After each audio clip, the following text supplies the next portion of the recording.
Moi, j'ai été élevé dans une famille de chasseurs. J'ai jamais chassé. J'ai été élevé au milieu des animaux, à côté d'une ferme. Dans mon jardin, j'avais 2 moutons, j'avais des poulets, j'avais des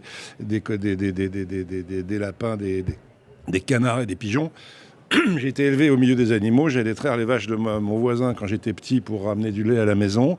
Mon père était chasseur. On a toujours eu des chiens. J'ai toujours des chiens qui ne sont pas des chiens de chasse. D'ailleurs, j'adore les chiens et j'adore les animaux. Et la chasse, j'ai partagé notamment des nuits entières avec mon frère dans des forêts pour aller leur apporter de l'eau quand il gèle l'hiver, pour aller leur apporter du sel. J'ai jamais vu un écolo la nuit dans les forêts. Donc si on supprimait la chasse, qui irait soigner les animaux? Il y aurait plus de perdrix en France, il y aurait plus de faisans, il y aurait plus de lapins depuis longtemps, il y aurait plus de... En revanche, les sangliers proliféreraient d'une manière extraordinaire.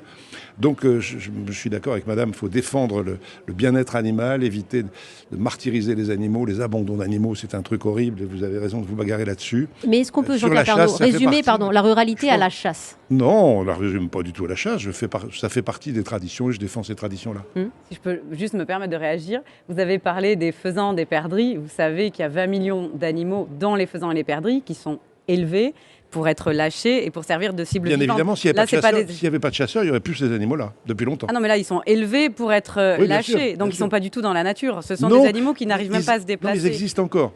Les cerfs dans les forêts, s'il y a des cerfs, c'est parce qu'il y a un office national. Que la fin de la chasse, c'est la mort de certaines espèces, pour vous. Je pense que la fin de la chasse, c'est la mort de certaines espèces. C'est des coûts épouvantables. Alors, il y a des chasses sur lesquelles on peut bien évidemment s'interroger, vous comme moi, etc.